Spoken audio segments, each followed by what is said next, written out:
In this course, I will show you how to identify and fix WordPress performance issues for good. And much of what I teach about performance applies to non-WordPress websites as well. So there will be something for everyone. My name is Beau Carnes. I've created popular courses about many topics, including WordPress, Python, JavaScript, and more. Now I'm going to teach you how to improve the performance of your website. InMotion Hosting provided a grant to make this course possible. They provide secure and reliable web hosting, but you don't need to use their hosting to implement the tips I share in this course. InMotion Hosting has also made a Tier 3 VPS with WordPress installed available as a free 1-month trial for anyone following along with this course at home. Here are the top steps you can take right now to get immediate results. We'll be covering all of these in this course. Setting your performance goals, understanding a website request, DNS configuration and CDNs, server configuration and tuning for WordPress, caching techniques, and optimizing the WordPress application. Monitoring and adjusting website performance is a critical factor in the success of any website, and optimizing your website for speed should be a top priority. This course is an invaluable resource for anyone looking to optimize their website's performance and gain a competitive edge in the online marketplace.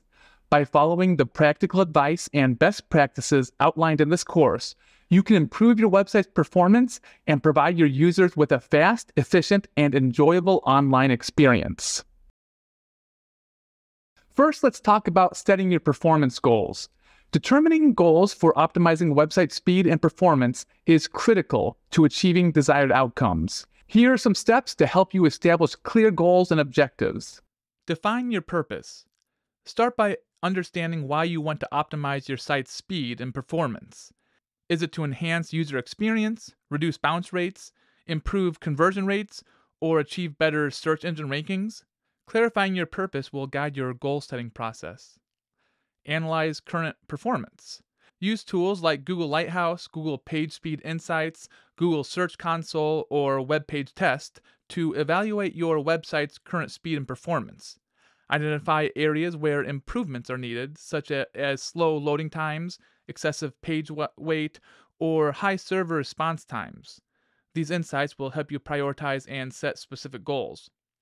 Prioritize metrics. Determine which performance metrics are most important for your website. Common metrics include page load time, time to first byte, render start time, and interactive time. Align these metrics with your purpose to identify the most critical areas for improvement. Set measurable targets.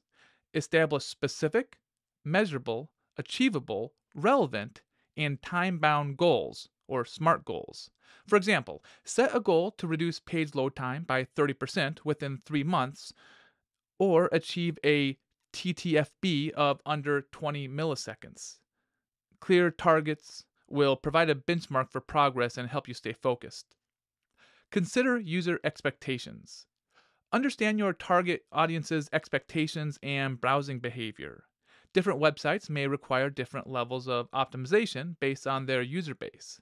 Consider factors like device usage, mobile versus desktop, geographic location, and connection speeds to tailor your goals accordingly. Break it down. Divide your optimization goals into smaller, actionable tasks. For instance, optimize image sizes, minifying CSS and JavaScript, leveraging browser caching, or implementing a content delivery network. Breaking down goals into manageable steps makes them more achievable and allows for incremental improvements. Monitor and iterate. Regularly monitor your website's performance using performance monitoring tools or website analytics. Track progress toward your goals and identify areas that need further optimization. Continuously iterate your strategies to adapt to changing technologies and user expectations. By following these steps, you can establish well-defined goals for optimizing your website's speed and performance. Remember, the goals should be aligned with your website's purpose, be measurable, and adaptable to evolving needs. Before I talk more about how to optimize websites, let's look at an unoptimized site. We'll see how the site performs now, and throughout the course we'll optimize the site. Then we'll see how it performs at the end. So Here's a site that's already set up on InMotion Central. This is a WordPress site, and here's actually the preview of the site, the Sprout invoices. So this is the settings you get when you have your WordPress site hosted on InMotion Central. You have the preview of the site, you get your site stats, the URL. You can also manage the server from here, and you can do stuff with the plugins and themes. And we have a whole section of optimization that we'll be talking more about later. And you can also access the the WordPress admin page right from here. So the website is going to look like this.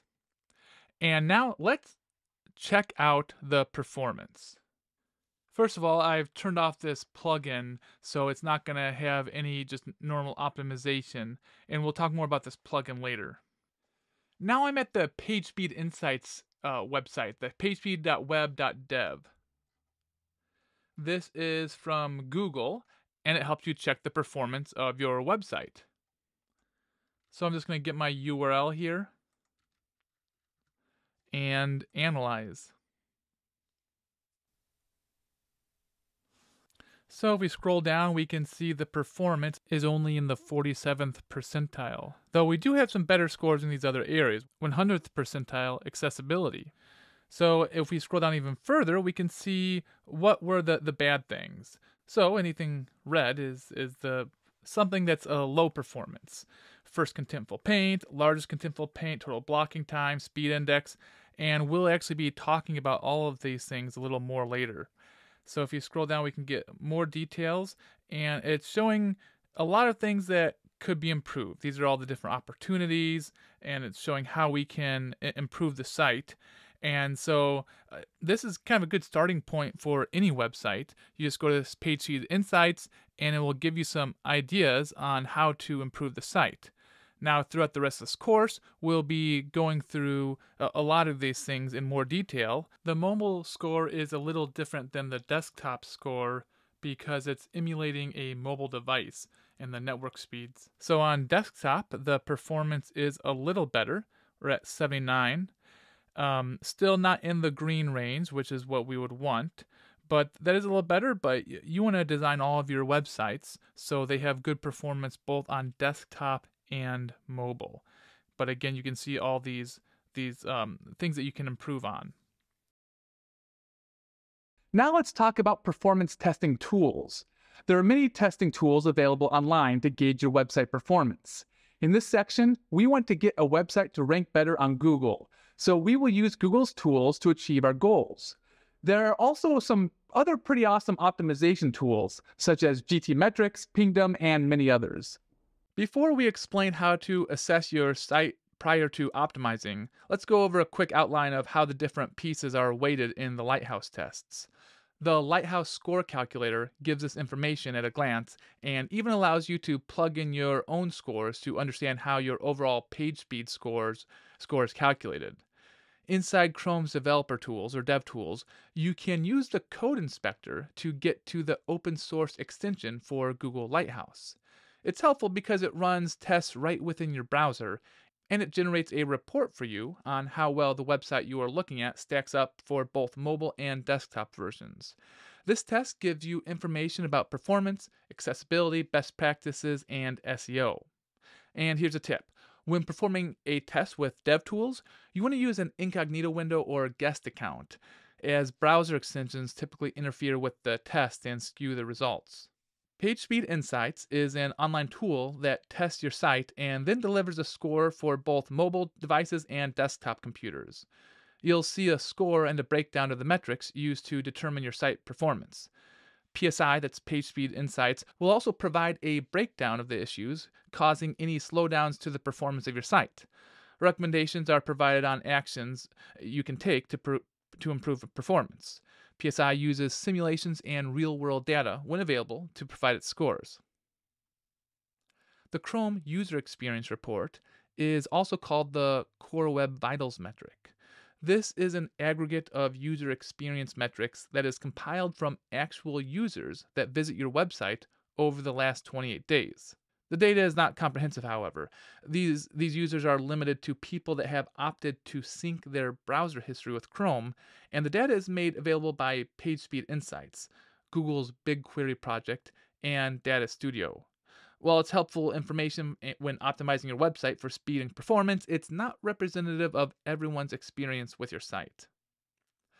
The Page Experience Report in Google's Search Console provides you with a summary of their measurement for your visitor's user experience. Google evaluates these metrics for individual URLs on your website and will use them as a ranking signal in search results. This report covers core web vitals, mobile usability, and HTTPS usage for every page that you have in Google's index. In order for a page to be counted in this report's data, it must have data in the Core Web Vitals report simultaneously. We should mention other tools as well because this is by no means an exhaustive list. In short, there are a ton of professional tools that you can use to measure your website's performance, such as GTmetrix, Pingdom, Web Page Test, and more. Any tool you use will guide you with things that need to be done to improve your website's speed. There are many factors that will impact the score you see on these tests. These variables can range from your location related to the website, activity on your server, network routes, and even the activity on your local computer. Because of these and many other factors, no two tests will show the exact same results. However, with a little persistence, you can minimize the impact that your server and website bring into the equation. Simply follow these suggestions, learn about them, and implement best practices. This will increase the likelihood that your visitors will have a good user experience. When testing your website's performance and putting together your plan of attack, the tool you use will dictate the metrics used in the audit. Here are the top performance indicators to pay attention to. I recommend focusing on achieving passing green scores on Core Web Vitals before you move on to the other performance metrics. So you can just check out this chart that we have on screen now.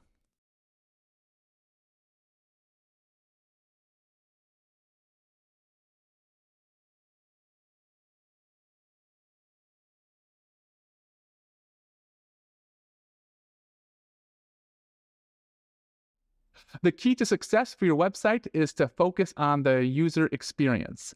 Google's Core Web Vitals are a set of metrics that measure real-world user experience for loading, performance, interactivity, and visual stability of the page. These metrics are designed to help you understand how good the user experience is on your site compared to other sites on the web. Core Web Vitals are broken down into a subset of page experience signals that apply to all websites and should be measured by website owners. The metrics that make up the Core Web Vitals are subject to evolve over time, as these signals are not set in stone and are intended to change as time passes to continue improving the overall user experience on the web. Page experience signals and Core Web Vitals are the best signals that developers have to measure and improve the quality of the user experience, and they're broken down into largest contentful paint, first input delay, and cumulative layout shift. I'm going to outline what each signal is and share some best practices and steps to take to ensure you improve your website's performance in relation to each metric. Tools that measure Core Web Vitals consider a page to be passing if it meets the recommended target of 75th percentile for all three metrics. Largest contentful paint measures your website's loading performance. In order to provide a good user experience for your visitors, your LCP, that's largest contentful paint, should occur within 2.5 seconds of the initial page loading. The types of elements that are considered for largest contentful paint are usually images or videos. It is important to understand that an element can only be considered the LCP once it is rendered, and the user can see it. This metric is also tied to the first contentful paint, which measures how long it takes for the initial DOM content to render. But first contentful paint does not account for how long it takes the largest and usually more important content on the page to render. So largest contentful paint represents a user's perception of loading experience. And the Lighthouse performance score weighting is 25%. What it measures? The point in the page load time when the page's largest image or text block is visible within the viewpoint. How it's measured? Lighthouse extracts LCP data from Chrome's tracing tool. And is the largest contentful paint a web core vital? Yes. So what elements are part of the largest contentful paint? Well, image elements inside an SVG element, video elements, an element with a background image loaded via the URL function, blockline elements containing text nodes or other inline level text elements children. And here's how to define the LCP using Chrome DevTools. First, open the page in Chrome, then navigate to the Performance panel of the DevTools. You can use Command-Option-I on Mac or Control-Shift-I on Windows and Linux. Then you hover over the LCP marker in the Timing section. And finally, the elements that correspond to LCP is detailed in the Related Node field. So what causes poor LCP? Poor LCP typically comes from 4 issues: slow server response time, render blocking JavaScript and CSS, resource load times, and client-side rendering. Now let's talk about how you can improve LCP. The usual suspects of a poor LCP can be caused by many things. Some of the causes can be slow response times from the server, render blocking JavaScript and CSS, slow resource load times, and even client rendering. Slow server response times is the first thing you should tackle when optimizing for performance. Faster server response will typically impact and improve every page loading measurement, including LCP. If the cause is slow server response time, you need to optimize your server, route users to a nearby CDN, cache assets, serve HTML page, cache first, and establish third-party connections early. If the cause is render blocking JavaScript and CSS, you want to minify the CSS, defer non-critical CSS, inline critical CSS, minify and compress JavaScript files, defer unused JavaScript, and minimize unused polyfills. If the cause is resource load times, you want to optimize and compress images, preload important resources, compress text files, deliver different assets based on the network connection, and cache assets using a service worker. Finally, if the cause is client-side rendering, you want to minimize critical JavaScript or use another rendering strategy. Okay, first input delay, or FID, measures a website's interactivity and focus on input events from discrete actions like clicks, taps, and key presses. When a website does not respond in a certain amount of time after a user interaction, users experience this as a lag or slowdown. To provide a good user experience, your web pages should have a FID of 100 milliseconds or less. So what this represents is your user's first impression of your site's interactivity and responsiveness. It doesn't apply to the Lighthouse performance score. What it measures is the time when a user first interacts with your site, when they click a link, tap a button, or use a custom JavaScript-powered control, to the time when the browser is actually able to respond to that interaction. How is measured? It requires a real user and thus cannot be measured in the lab. However, the total blocking time metric is lab measurable and can be used as a proxy as it correlates well with FID in the field, and also captures issues that affect interactivity. And is this a web core vital? Yes. So what causes poor FID? The main cause is heavy JavaScript execution. Optimizing how JavaScript parses, compiles, and executes on your web page will directly reduce FID. How to improve it? Well, you can reduce the impact of third-party script execution, reduce JavaScript execution time, like by deferring unused JavaScript or minimizing unused polyfills. You can break up long tasks, optimize your page for interaction readiness, use a web worker, minimize main thread work, or finally keep request counts low and transfer sizes small. Also, you should note that FID is being replaced by INP in March of 2024. INP is Interaction to Next Paint. Cumulative Layout Shift, or CLS, measures visual stability. A good user experience is measured as having a CLS of 0.1 or less. This allows the experience to avoid any surprises for the user, but isn't particularly helpful for page speed. It's more a measurement that your website is following best practices and is a necessary piece for achieving a high performance score for your page.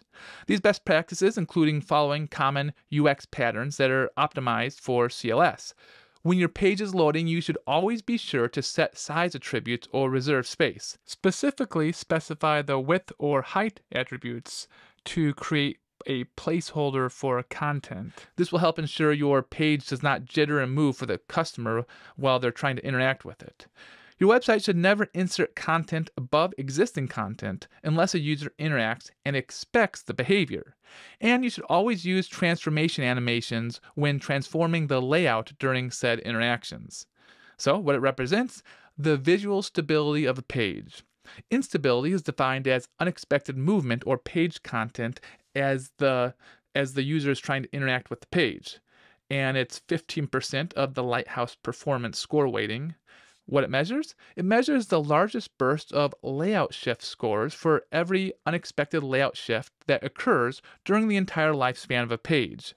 A layout shift occurs anytime a visual element changes its position from one rendered frame to the next. How it's measured?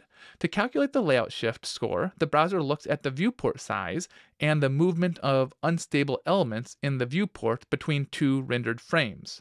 The layout shift score is a product of two measures of that movement, the impact fraction and the distance fraction.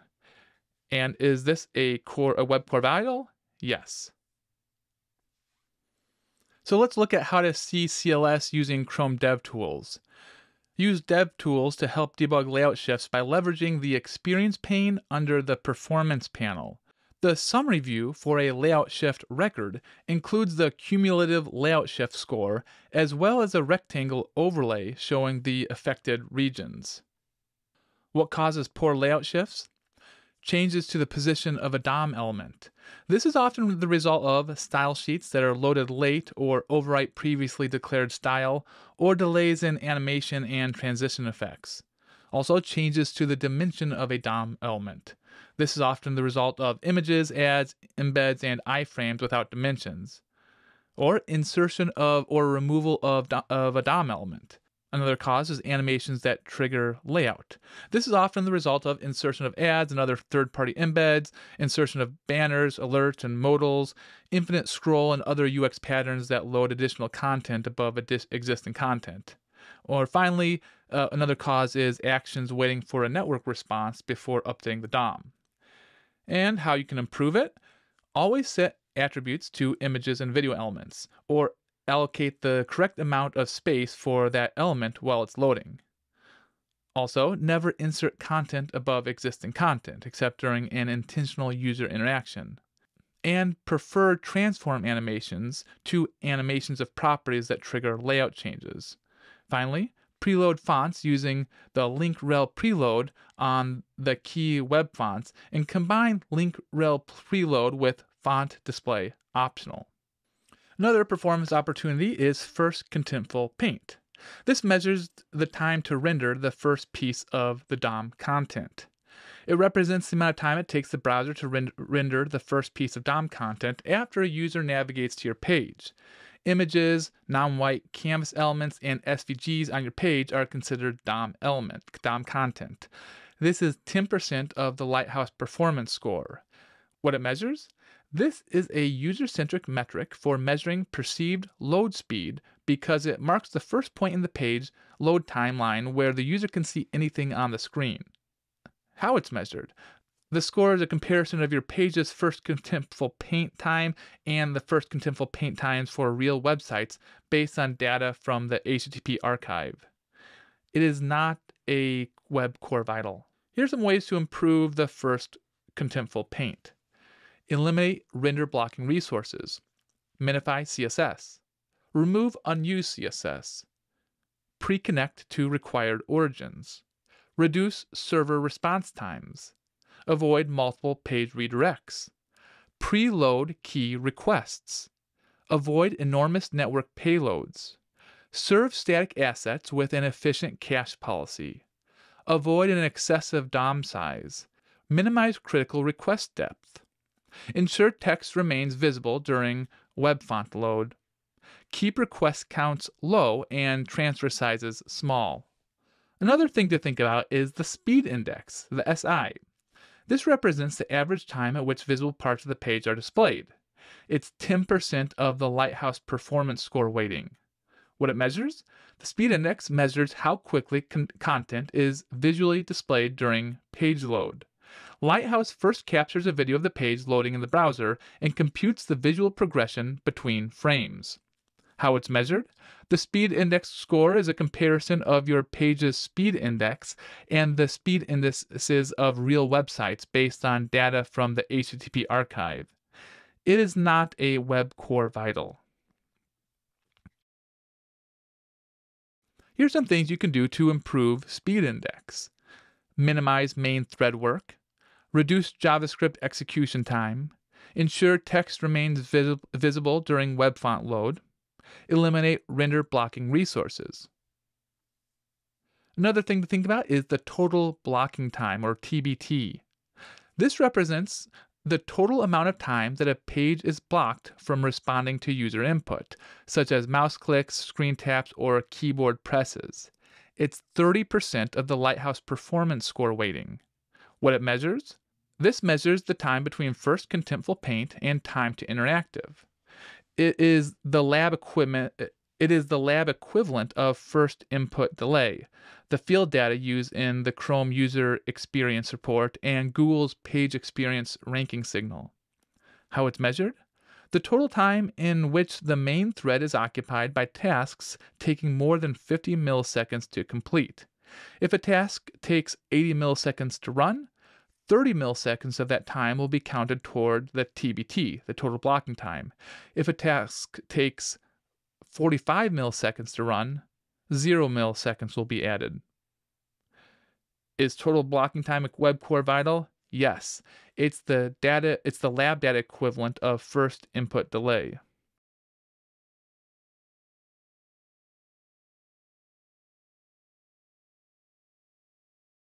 Total blocking time measures long tasks, those tasks taking longer than 50 milliseconds. When a browser loads your site, there is essentially a single line queue of scripts waiting to be executed. Any input from the user has to go into that same queue. When the browser can't respond to user input because other tasks are executing, the user perceives this as lag. Essentially, long tasks are like that person at your favorite coffee shop who takes far too long to order a drink. Like someone ordering a 2% venti, 4-pump vanilla, 5-pump mocha, whole fat froth. Long tasks are a major source of bad experiences. Some things that cause a TBT on your page are heavy JavaScript and heavy CSS. And that's basically it. Here's how to see TBT using Chrome DevTools. And how to improve TBT: you can break up long tasks, optimize your page for interaction readiness, use a web worker, and reduce JavaScript execution time. Now let's talk about time to first byte, or TTFB. This is a foundational metric for measuring the time between the request for a resource and when the first byte of a response begins to arrive. It helps identify when a web server is too slow to respond to requests. TTFB is the sum of the following request phases: redirect time, server worker startup time, DNS lookup, connection and TLS negotiation, and request, up to the point at which the first byte of the response has arrived. So here are some ways to improve TTFB. Hosting web servers with inadequate infrastructure to handle high traffic loads, web servers with insufficient memory that can lead to thrashing, unoptimized database tablets, suboptimal database server configuration, avoid multiple page requests, pre-connect to required origins for cross-origin resources, submit your origin to the HSTS preload list to eliminate HTTP to HTTPS redirect latency, use HTTP2 or HTTP/3, and use server-side generation for markup instead of SSR where possible and appropriate. Minimizing TTFB starts with choosing a suitable hosting provider with infrastructure to ensure high uptime and responsiveness. This, in combination with a CDN, can help significantly. In this section, we'll discuss how the speed of a request to a website impacts overall website performance. When a user makes a request to load a website, a series of processes happen behind the scenes to deliver the requested content to the user's browser. This process can be broken down into the following steps. Step 1. DNS lookup. The domain name system is a distributed database that maps domain names to IP addresses. When a user types a URL into the browser first sends a request to a DNS server to look up the IP address of the domain name. Step 2. Connection. Once the browser has the IP address of the website, it establishes a connection to the server hosting the website using the Hypertext Transfer Protocol, or HTTP, or the more secure HTTPS protocol. The S stands for secure. Step 3. Request. After establishing the connection, the browser sends an HTTP request to the server, requesting the specific web page or resource that the user wants to access.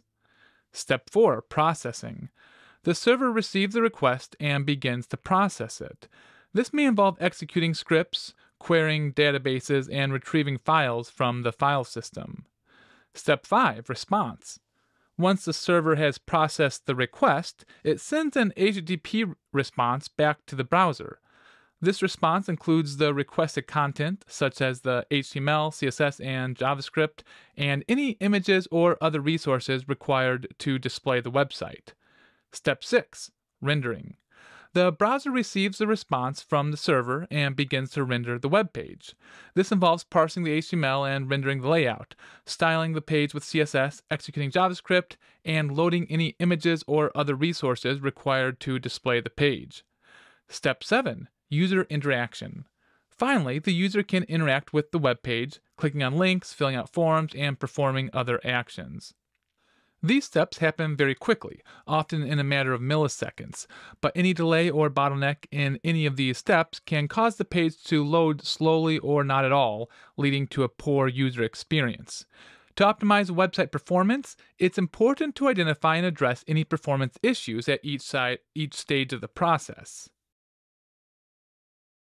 Some of the WordPress optimizations have to happen right on the server. So let me show you how to manage your server in InMotion Central. Now, there'll be a similar process even if you're using another hosting provider. I'll go to Tools, then Manage Server. And then we can see the host name, the IP address, and then we can see that it's currently running. Now you can see we can use this to restart or stop the server, but what we want to do is add our SSH key. That's going to allow us to connect to our server from our local machine. SSH keys are used to securely authenticate with the server, so we can connect via the command line interface. This is usually the preferred method for advanced users to manage their servers, since you can quickly make changes without having to navigate through a graphical user interface. So to get our SSH key, we're going to have to generate one. So you can open a terminal on your local computer, and then we can type in SSH/keygen or dash. Okay, then press enter, and it's going to ask us to enter the file where to save the key, and we'll just press enter again. And mine already exists, so I'm not going to overwrite it, but if you haven't created it before, that's what it would show you. And now we can get it by I copy where the key is, and then I'll do cat, and then just put the location .pub. And then we can see the whole key here. And then I can just copy this key. So I'll go to add SSH key, and then I will just paste in my public key, and then update. And now we will be able to connect to the server via SSH. So I need my IP address. So I'll just copy this IP address, or actually I'll just copy the host name here. Now we'll go back to our terminal, SSH root at, and then the server name, or you could also use the IP address, and then we'll just hit enter here. And here we want to put yes, we are sure we want to continue. Okay, we're logged into the host. We're logged into the server. These tips explain what measures can be taken with Redis, MySQL, Opcache, and other technologies to achieve a high-performance server. There are many opportunities to improve performance. I'll focus on fast storage and emphasize tuning the cache. Accessing files from NVMe storage, storing PHP scripts in Opcache, and compressing responses with Brotli are all part of a high-performance server. I'm going to show you how to analyze your server performance and make incremental improvements. Services like Redis and Memcache can significantly improve WordPress performance by caching data in memory and reducing the number of database calls required to serve content. They act as key value stores that temporarily hold frequently accessed or computationally expensive data, resulting in faster response times and reduced server load. WordPress can be configured to use Redis as an object store by employing specific plugins, such as Redis Object Cache or W3 Total Cache.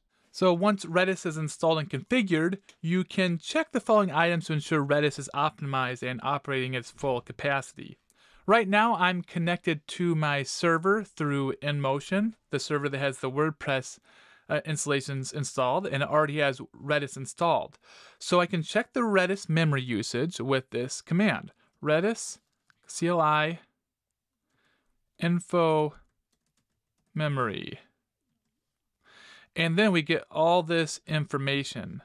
So if I scroll up a little bit, when the used memory peak is close to the max memory that's shown further down, Redis may not have enough resources to operate to its full capacity. In addition, Redis may be actively evicting keys from the cache to make room for new ones. This is not ideal, and key eviction should be avoided if possible, so you can increase the max memory variable in your Redis configuration to solve the issue. And here are where the configuration files are. If you make any changes, make sure to restart everything to apply your changes. Key eviction. Key eviction is the process of removing old and unused data from the cache to make room for new data. This can be especially problematic for high-traffic websites that rely on Redis caching to improve performance. If your system resources allows for it, and the evicted keys count is high, it's again recommended to increase max memory. The following command will provide information about the number of keys and how many have been evicted. By examining these aspects and making the appropriate adjustments, you can optimize Redis to significantly enhance your WordPress site's performance. Optimize the database.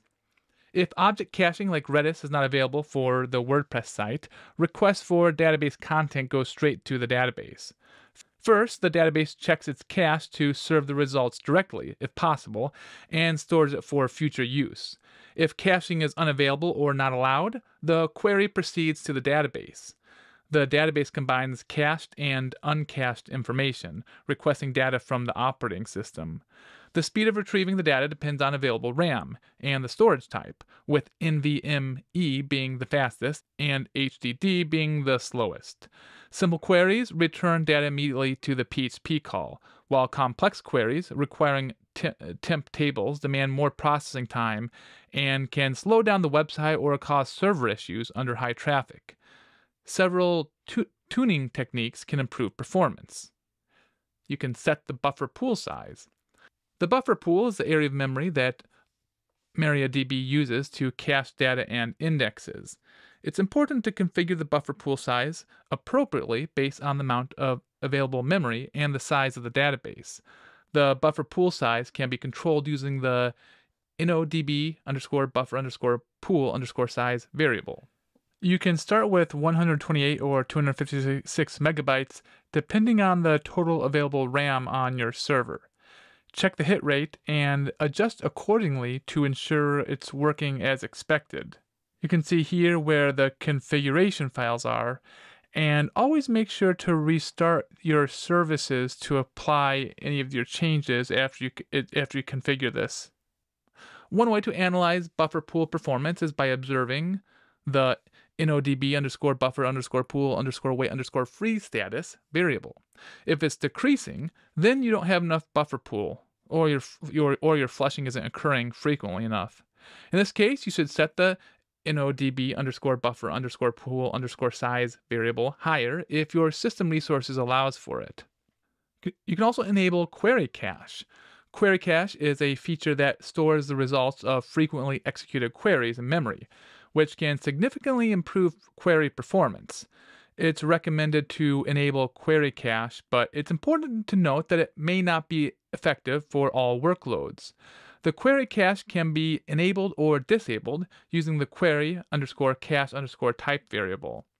The SQL Server stores stats about the query cache. Query cache is actually deprecated in MySQL, but it still exists in MariaDB. Query cache has taken a less desirable place in most MySQL setups because of the high adoption of multi-core and multi-server deployments, where it can be a bottleneck. For MariaDB, it's still useful for websites and fits well in our use case where the deployment consists of a single site on the server. QCache_inserts contains the number of queries added to the query cache, and QCache_hits contains the number of queries that have made use of the query cache, while QCache_low_mem_prunes contains the number of queries that were dropped from the cache due to lack of memory. The example could indicate a poorly performing cache. More queries have been added and more queries have been dropped than have actually been used. You can set in-memory table size limits. As previously mentioned, complex queries will cause the SQL Server to create temporary tables. The SQL Server will attempt to create tables in memory up to a certain size for performance. It's important to set the max size to an appropriate value to avoid creating on-disk temporary tables. The variables that control this behavior are the tmp_table_size and max_heap_table_size. You can compare the number of internal on-disk temporary tables created to the total number of internal temporary tables created by comparing the created_tmp_disk_tables and created_tmp_tables values. You can see if it's necessary to increase by comparing the status variables created_tmp_disk_tables and created_tmp_tables to see how many temporary tables out of the total created needed to be converted to disk. In this example, the SQL Server is not having to create temporary tables on disk. This is considered optimal. Another thing you can do is to prune the WordPress database. Without intervention, WordPress will store junk and unused data in the database. Over time, this can add up, causing database bloat and serious performance lags. This includes items such as post revisions, which includes auto-saved drafts, trashed posts, trashed comments, comment spam, and tables for plugins and themes that are no longer active or installed, and transient records. In your wp-config.php file, add or edit the following setting to limit the number of post revisions saved to the database. Many resources exist on the internet for dealing with these items. Monitor performance. It's important to regularly monitor the performance of MariaDB and adjust the configurations as necessary. This includes monitoring CPU usage, memory usage, disk I/O, and query performance. Use a tool like MySQL Tuner to gain insights on the performance of the SQL installation, or enable slow query logging to identify long-running queries. Opcache provides significant benefits when used with PHP FPM. When a PHP file has been previously requested and there's enough opcache available, the script is already stored in memory. This allows for faster execution as it stands ready to accept data inputs without having to reload the file from disk. It's important to maximize opcache hits and minimize misses. And here are where the configuration files are. If you make any changes, make sure to restart everything to apply your changes. For opcache, WordPress plugins are available. They're restricted by auth. Standalone opcache dashboard pages need additional security, but WordPress plugins are behind authentication already. PHP provides several built-in functions to obtain information about opcache status and configuration, like opcache_get_status and opcache_get_configuration. Additionally, there are several web-based monitoring tools to visualize opcache usage and performance. Some popular options include Opcache GUI, which is a single-file PHP script that provides a simple and clean interface to monitor opcache usage and performance. And then there's OCP, which is a web-based opcache control panel that allows you to monitor and manage opcache settings in real time. Opcache status, which is a one-page opcache status page for the PHP 5.5 opcode cache, and cache tool, which allows you to work with APCU opcache and the file status cache through the CLI. It will connect to a fast CGI server like PHP FPM and operate on its cache. When reviewing opcache statistics, there are a few key items to look for and assess. Opcache hit rate. A hit rate is the percentage of requests that are being served using cached opcode instead of parsing and compiling the scripts anew. This hit rate suggests opcache requires more memory or resources to perform its full capacity. A hit rate close to 100 indicates that the cache is functioning effectively and providing the desired performance benefits. Monitoring the hit rate can help identify if adjustments to opcache settings are necessary to improve its efficiency. The next section will explain how to adjust the memory allocation for opcache. Memory consumption. Analyzing memory usage involves checking the amount of memory allocated to the opcache and how much of it is being used. In the output you can see here, the administrator would want to consider increasing the opcache.memory_consumption to a value higher than 128 megabytes, as the cache full boolean is true and free memory is at 8 bytes. This information helps determine if there is a need to increase or decrease the memory allocation based on the size and complexity of your PHP scripts. Ensuring an appropriate memory allocation helps prevent cache evictions and promotes a more efficient use of server resources. Both num cache keys and max cache keys are metrics that provide insights into the number of cached keys, compiled PHP scripts, currently stored in the opcache, the num cache keys, and the maximum number of cache keys allowed, the max cache keys. By comparing these values, you can identify if the cache is nearing its capacity or if adjustments are needed to optimize the cache size. If num cache keys frequently approaches max cache keys, it can be beneficial to increase the opcache.max accelerated files value to accommodate more scripts, reducing cache evictions and further improving performance. Regularly reviewing these key items can help you optimize the opcache configuration, leading to improved website performance and reduced server resource usage. As previously mentioned in the database optimization section, NVMe storage helps database server performance by providing significantly faster data access and reduced latency compared to traditional storage solutions. This results in quicker response times and more efficient query processing, leading to improved overall server performance. Disk I/O helps increase performance of all aspects of your web server, and having NVMe speeds usually means that the database caching in W3 Total Cache plugin is not needed, and it can have adverse effects to performance if enabled. NVMe storage improves server performance for WordPress websites in several ways. Faster page load times. With its high-speed data transfer and low latency, NVMe storage allows for quicker access to website files and assets, such as images, style sheets, and scripts. This leads to faster page load times and a better user experience. Improved database performance. The benefits of using NVMe storage when processing database queries can be outlined as follows. When processing queries, the database relies on both cached and uncached MySQL data, requiring interactions with the operating system to retrieve the necessary information. If the operating system has ample RAM, the files needed for a query might already be stored in RAM, rather than only being available on a persistent storage device. Finally, in cases where data must be accessed from a storage device, an NVMe drive provides significantly faster data retrieval compared to a SATA SSD, while traditional HDDs are much slower and typically not used in such scenarios anymore. Overall, the NVMe storage greatly enhances database query performance due to its rapid data access capabilities.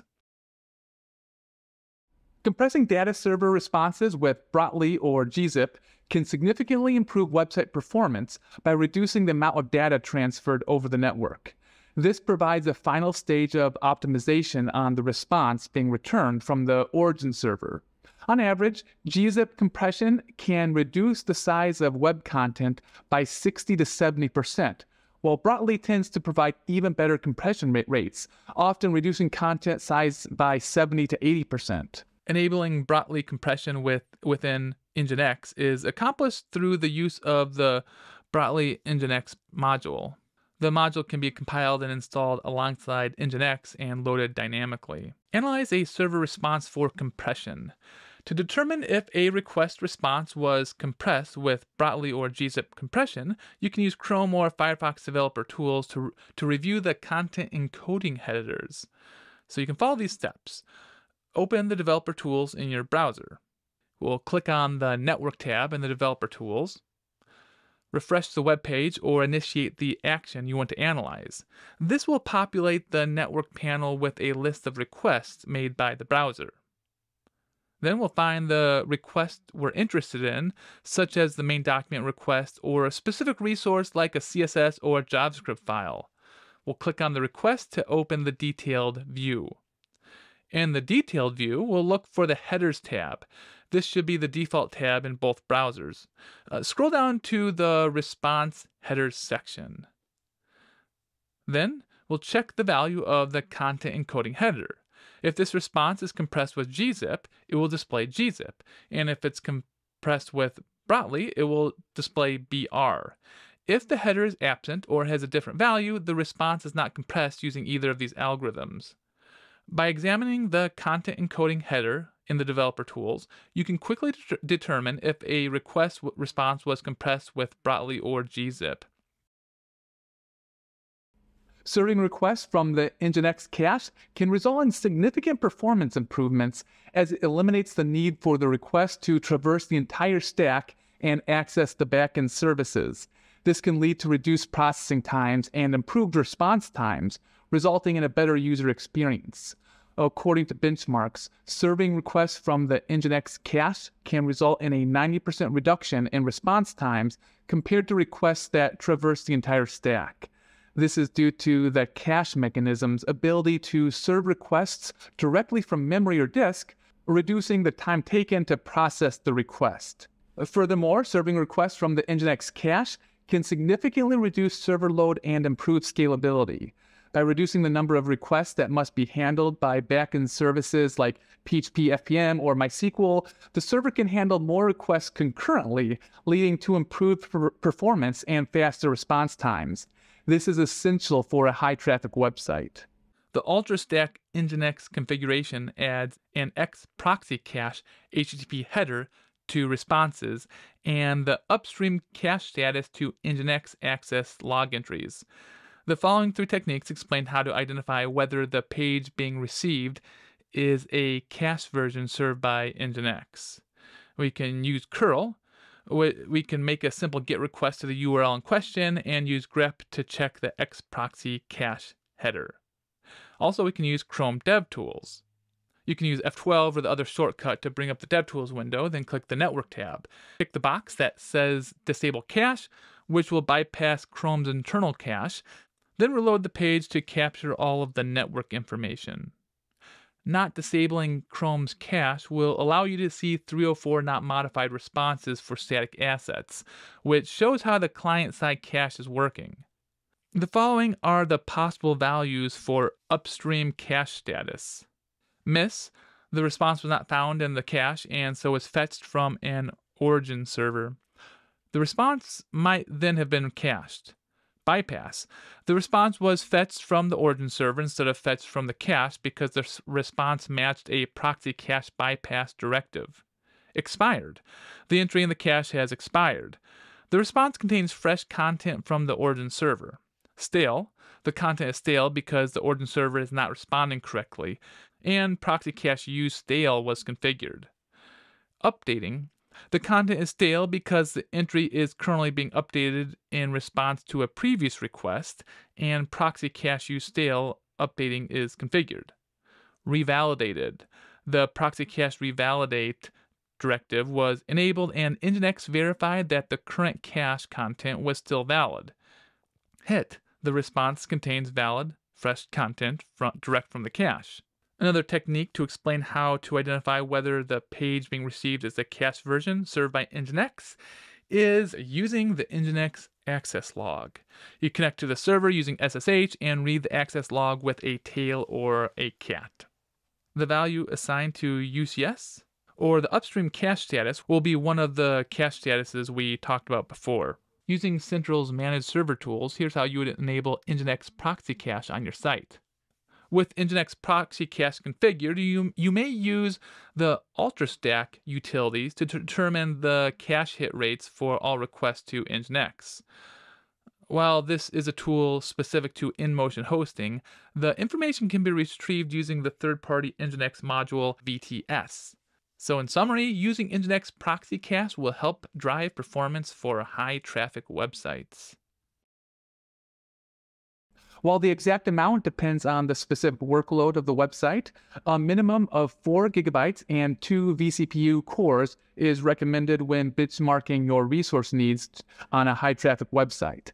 In a high-performance server running MySQL, Redis, PHP-FPM, Apache, and Nginx, having enough RAM is critical to allow each service's caching techniques to work at their full potential.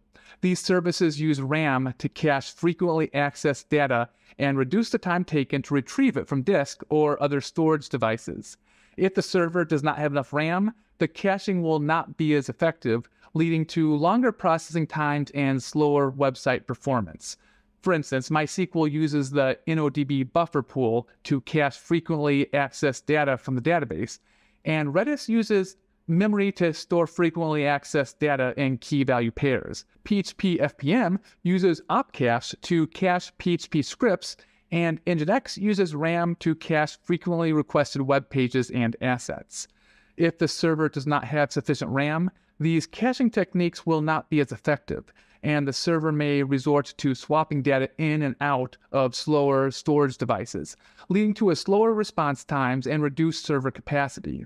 Swap usage. To determine if a Linux server is swapping, you can use the free command to view the system's memory usage.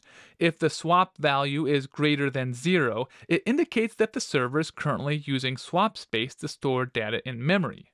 Additionally, you can use the vmstat command to monitor the amount of swapping activity occurring on the server, with the SI and the SO values indicating the amount of memory being swapped in and out, respectively. This example does not use swap and is not swapping. OOM kills. To determine if a Linux server is experiencing OOM or out-of-memory kills, you can check the system logs for messages related to OOM events. On most Linux distributions, the system log file is located at var/log/messages or var/log/syslog. To view OOM-related messages, you can search for the keyword OOM using the grep command. If OOM or OOM events are occurring, you'll see entries that indicate which process or application was killed by the OOM killer. Additionally, you can use tools like DMESG and journal control to view kernel messages related to OOM events. By having enough RAM on the server, each service can utilize caching techniques to their fullest extent, resulting in faster processing time, reduced disk usage, and an overall better user experience.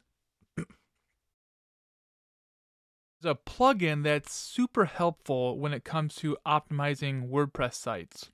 Let me show you how to install it really easily with InMotion, but you can also install it basically with any WordPress installation. So we'll go to Optimize and then WordPress. We have the W3 Total Cache. Now you can see that it improves SEO and the user experience of your site by increasing website performance, reducing load times via features like content delivery network integration and the latest best practices. So basically, I'm just going to click here, and W3 Total Cache is one of the most popular ways to optimize and manage the cache for your WordPress site. So, and this is going to result in faster load times and less strain on your server, which is definitely going to help with SEO. You can also enable this within the WordPress dashboard if you don't have InMotion Central. And I'll show you how to do that in a second. Right now I'm going to click on Setup Guide. And this is going to help you set up things, but we're going to configure on our own. So I'll skip this setup guide.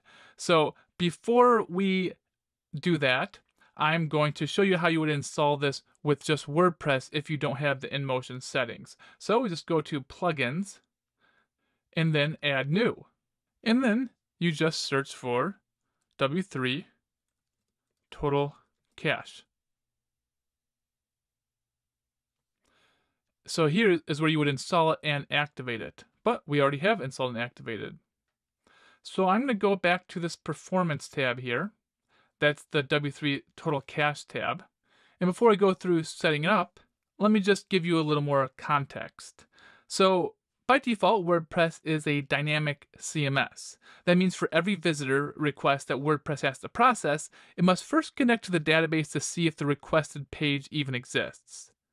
In a lot of cases, this might not be problematic on a site that doesn't receive much traffic. However, a sudden surge in traffic caused by search engine bots or just a general increase in normal traffic can quickly cause your WordPress site to use up a lot of CPU resources from the server while trying to fulfill needless duplicate requests again and again. You can counter this increase in CPU usage by implementing a caching plugin. What these do is cache the first visitor's request of a new page to a plain HTML file on the server. Then, when another visitor comes through and requests the same page, so long as the page wasn't updated in your admin section or updated by comment, the cached HTML page will be served. This can greatly reduce CPU usage of your WordPress site very easily. As an example, let's say you had 100 views of your front page.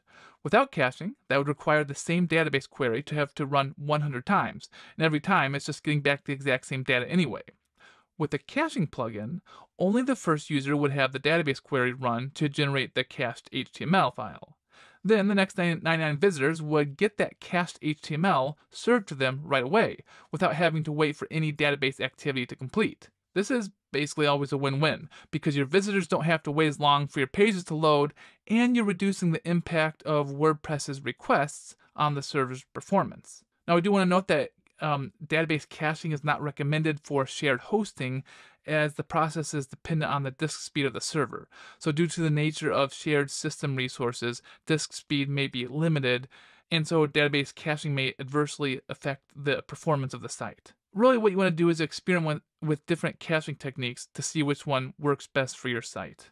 So now let's see how to set up the W3 Total Caching plugin. I'm going to go to the general settings here. Okay, and then I'm going to make sure that the page cache is enabled. And then for all of these settings, we're just going to want to click either Save All Settings or Save Settings and Purge Caches after you update the settings. One thing to keep in mind is that you never want to use both Nginx page caching and total cache. That would slow things down and would cause some conflicts with the caching. So you basically just want to use one or the other. Another good feature to use is the minify. You can see this is going to reduce the load time by decreasing the size and number of CSS and JavaScript files. So it's going to make things load a lot quicker if you enable the minify.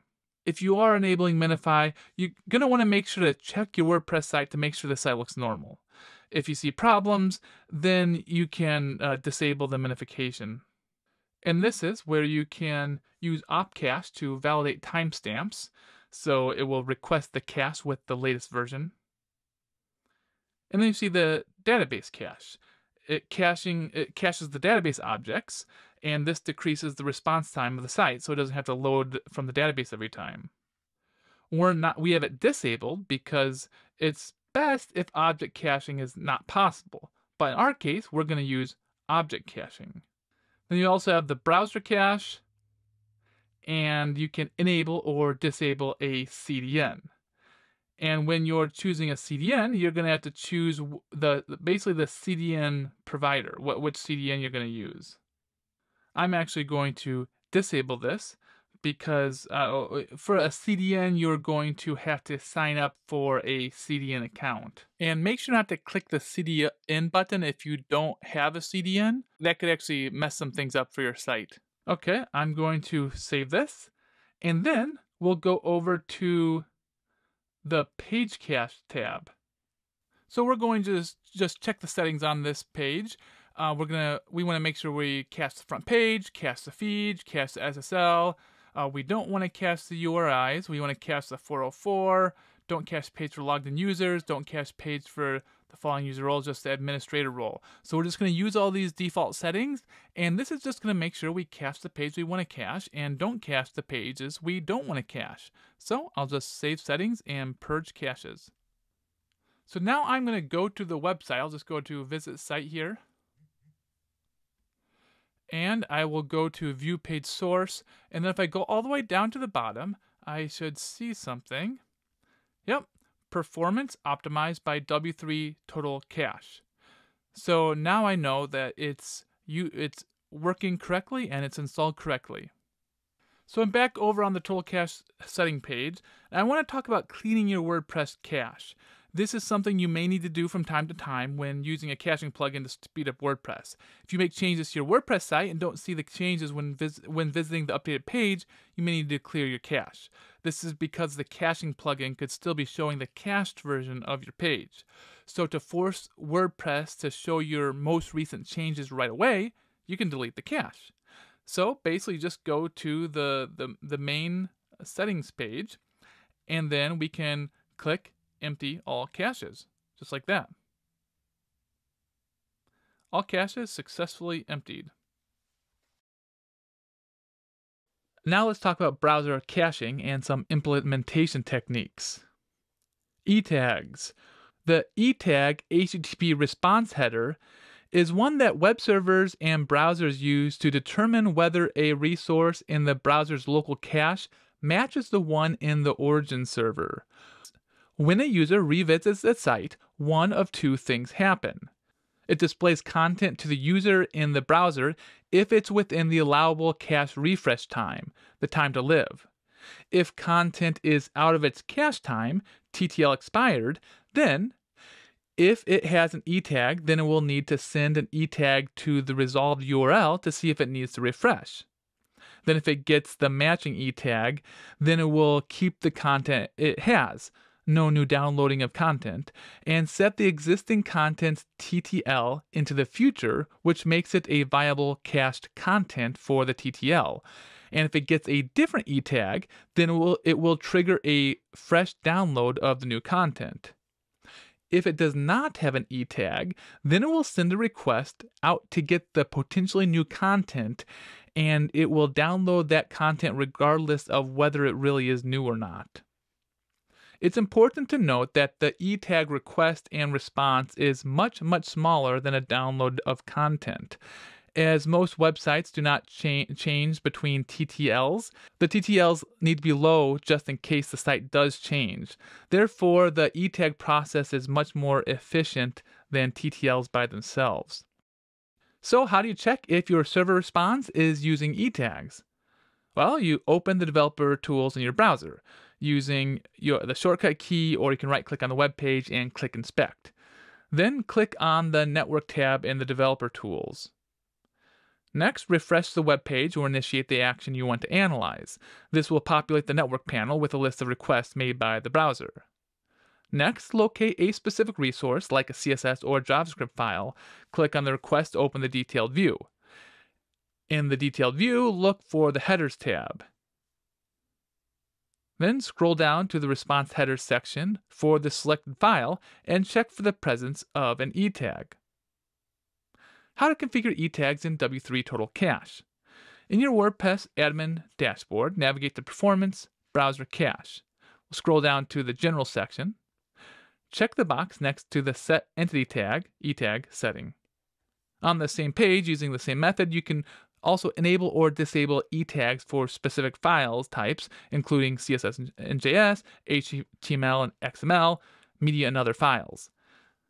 Finally, press the Save Settings and Purge Caches button within each respective setting box to save and apply the caching changes immediately.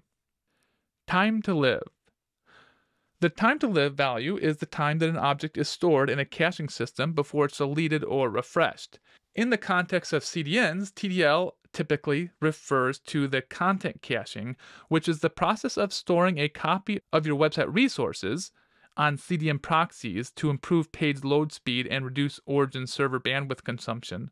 TDLs are used for caching purposes, and the value is stored in seconds. If the TDL value is set to a low number, like 3600 seconds, the data will be stored in the cache for 1 hour. After 1 hour, a new version of the data needs to be retrieved. If the TDL value is set to a high number, like 86,400 seconds, the data will be stored in the cache for 24 hours. High TDL values cache your data longer and lessen the frequency for retrieving new data. This gives your website a performance boost by reducing the server's load, which improves the user's experience. Let's look at how to set TTL policies in W3 Total Cache. You can make some limited changes to the TTL by going to Page Cache, and then you scroll all the way down to Advanced. Here's the Advanced section. And then we can update the garbage collection interval, which is how frequently the expired cache data is removed, and then also the comment cookie lifetime. This is going to reduce the default TTL for comment cookies, and it's going to reduce the number of authenticated user traffic. Let's talk about the HTTP cache control headers. So here are the different ones. There's cache control max age. The max age directive specifies the maximum number of times that a resource may be cached by a client or a proxy server. After expiring, a browser must refresh its version of the resource by sending another request to a server. Cache control max age 3600 means that the returned resource is valid for 1 hour, after which the browser has to request a new version. Cache control no cache. The no cache directive tells a browser or a caching server not to use the cached version of a resource and to request a new version of the resource from the origin server. Cache control no store. The no store directive tells browsers to never store a copy of the resource and not to keep it in the cache. This setting is usually used for sensitive information like credit card numbers and ensures PCI compliance by not storing this type of data in the cache. Cache control public. The public response directive indicates that a resource can be cached by any cache. This directive is useful for resources that change infrequently and when the resource is intended for public consumption. Cache control private.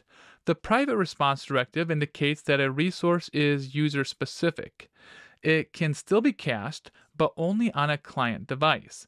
For example, a web page response marked as private can be cached by a browser, but not a content delivery network. Now let's see how to set HTTP cache control headers in W3 Total Cache. So to set up the cache control headers in W3 Total Cache, you go to the browser cache, performance browser cache, and then we are going to determine what the cache control policies will be for some different files. So I can scroll down to the CSS and JavaScript section, and then we'll set the cache control header. Now we'll select the cache control policy, and I'll just select this one, cache with max age. And then you can do the same thing for HTML and XML. We can set the cache control header, choose the policy, and then for the media and other files, we can set the cache control header and set the policy. And then you always want to make sure to save changes and purge caches.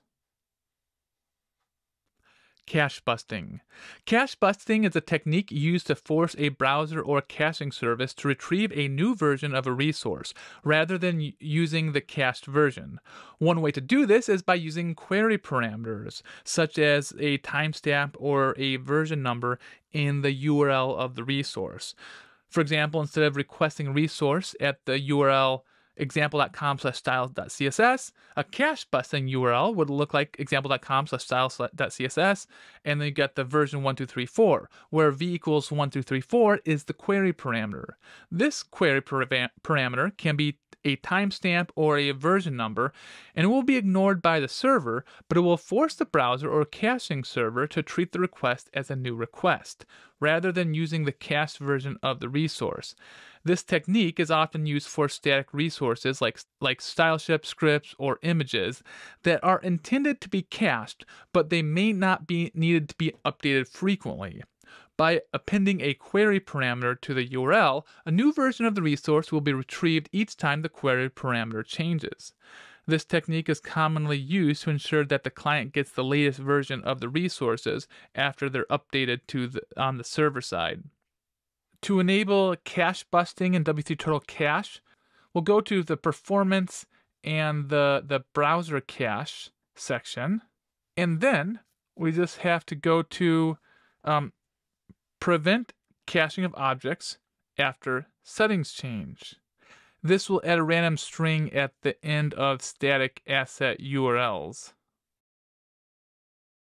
Cache storage is a finite resource, so every bit of storage performance matters.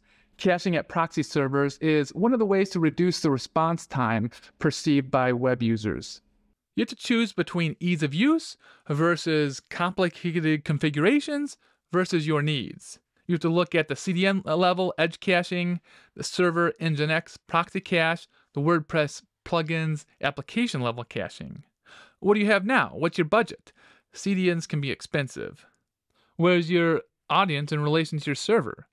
What do we want to guide the user to do?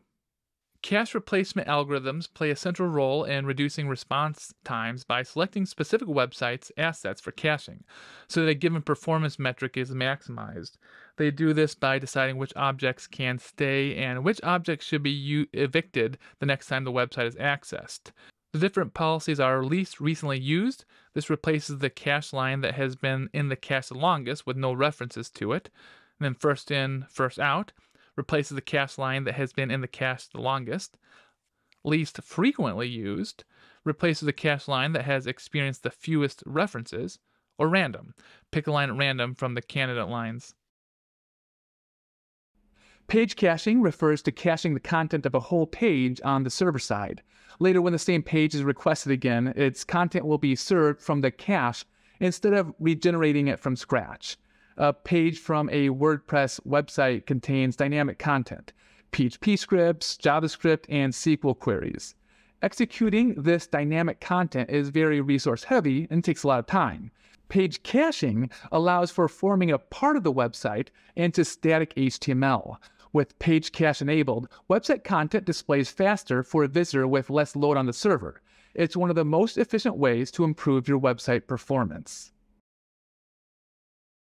Object caching is the process that involves storing database queries to serve a specific piece of data on the subsequent server request. As a result, there will be fewer queries sent to the database, and the result is your website will load much faster. WordPress Object Cache. The idea of an object cache is that WordPress core, themes, and plugins may store some data that is frequently accessed and rarely changed in the object store.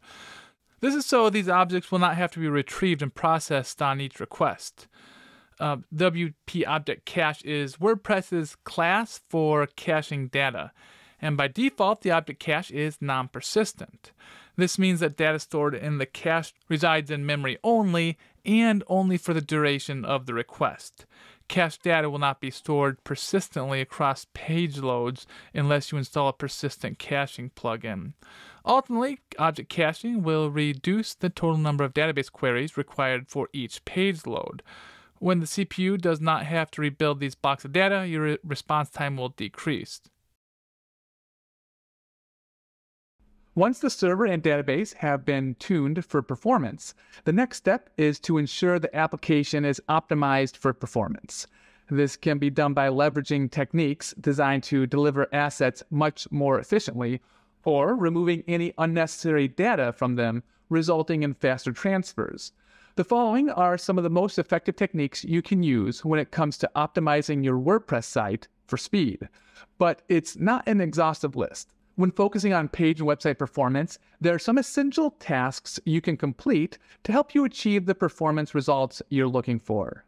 These tasks include configuring caching, following best practices for elements that can introduce layout shifts, and adjusting your assets to ensure they are configured for the fastest possible delivery to your visitors. 1. Page caching.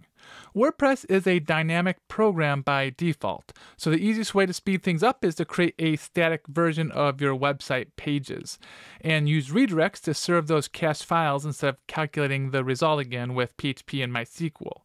This cache can be stored on the disk, in the server's RAM, or if you're using a CDN, on a point of presence or edge server.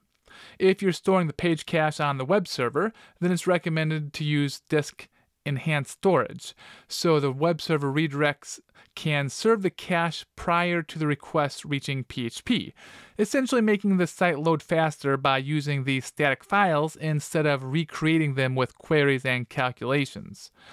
Storing page cache on a CDN at the edge is a practice known as full site delivery or acceleration, where the website is served by sending a cached version of the website from a geographic location near the visitor, as opposed to the request reaching out to the origin server where the data lives.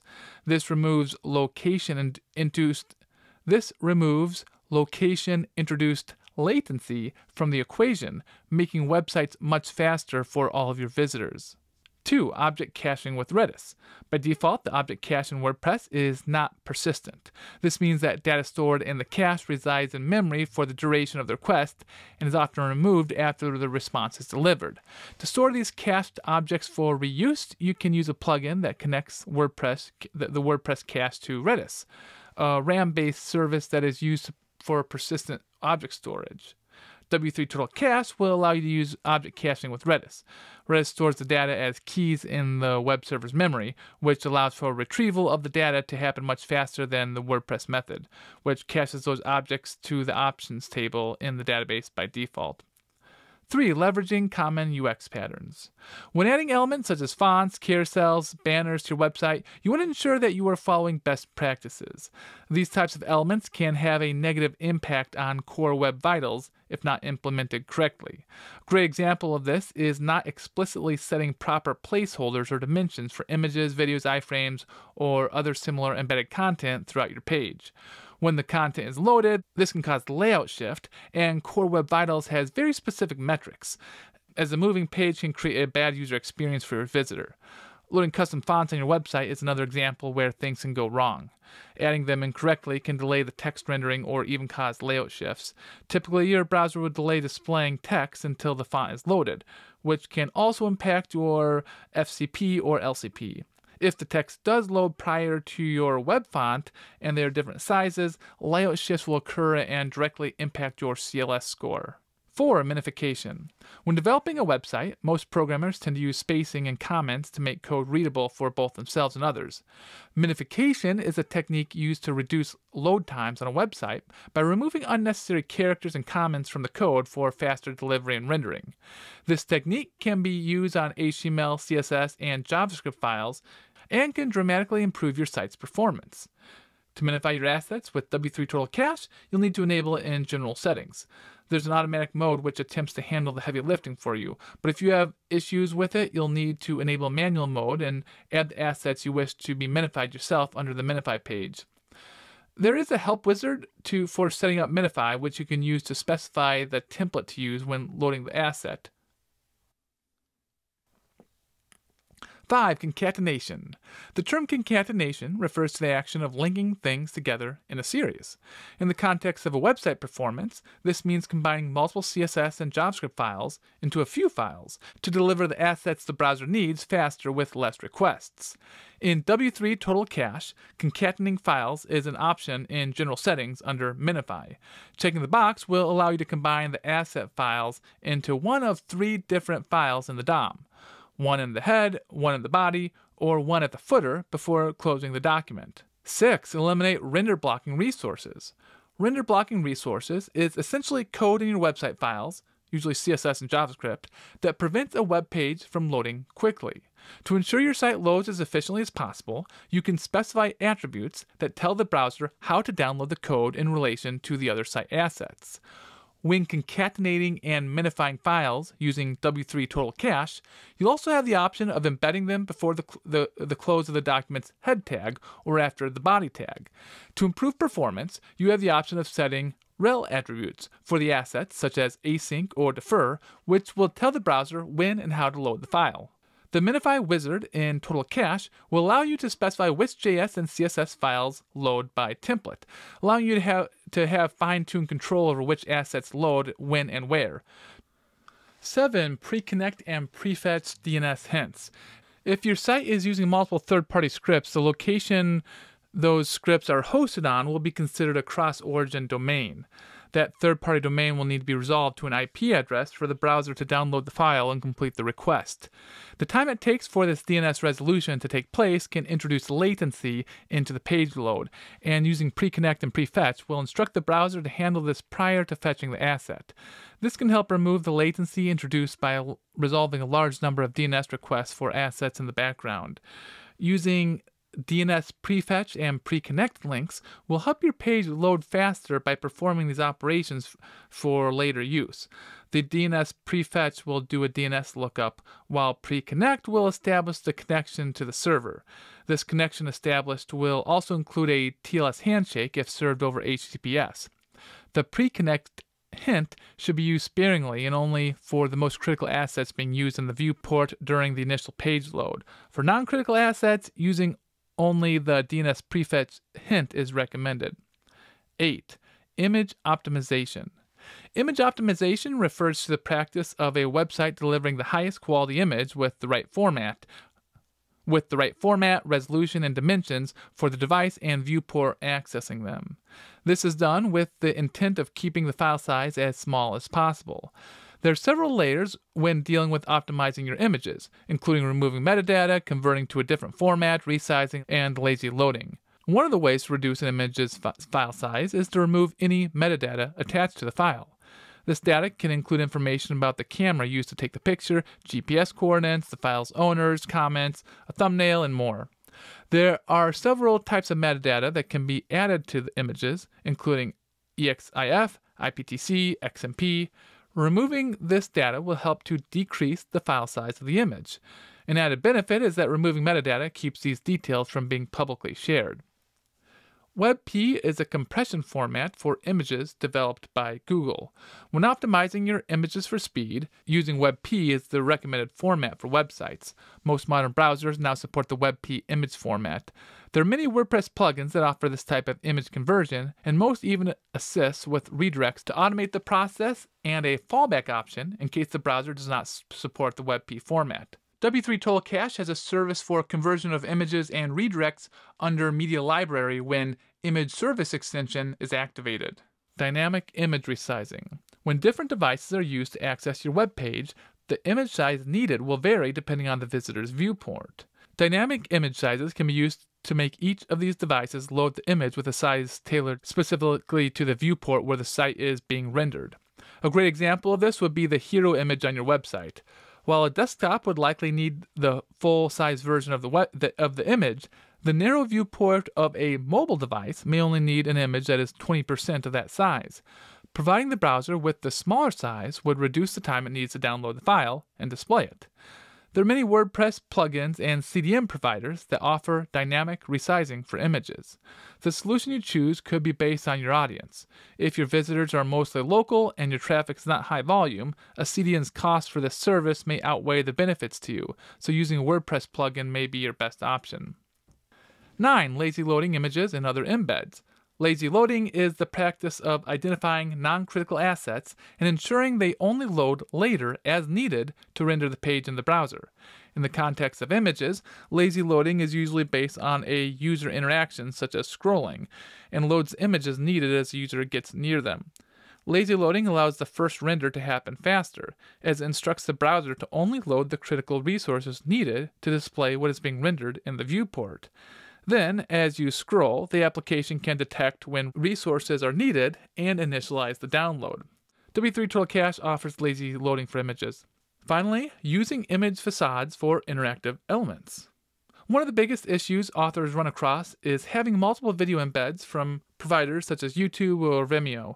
Loading these videos will force your site to do DNS lookups, make connections to these third-party servers in the background, and download the elements needed to render the content.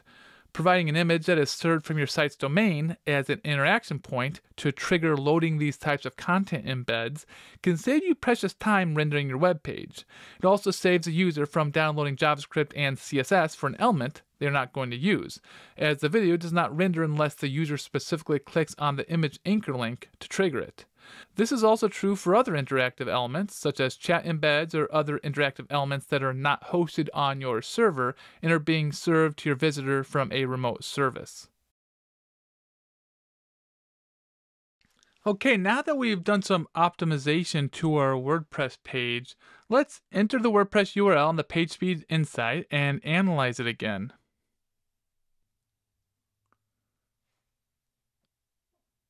And we can see the numbers are better. Our performance is up, and our performance is up on mobile, and our performance is up on desktop. This was a basic overview for configuring your performance, and there are additional ways to drill down into your configuration when aiming for higher scores. A great example of this is using custom page templates for your most visited and important landing pages, and using the Minify Help Wizard to only load the critical CSS and JavaScript assets on those pages if they're needed. Some plugins, like contact forms, can load their resources on all pages, even if there's not a contact form embedded. We've reached the end of the course. You've learned about key metrics important to website performance, and you've learned a bunch of things you can do to optimize the performance of your website. Thanks for watching.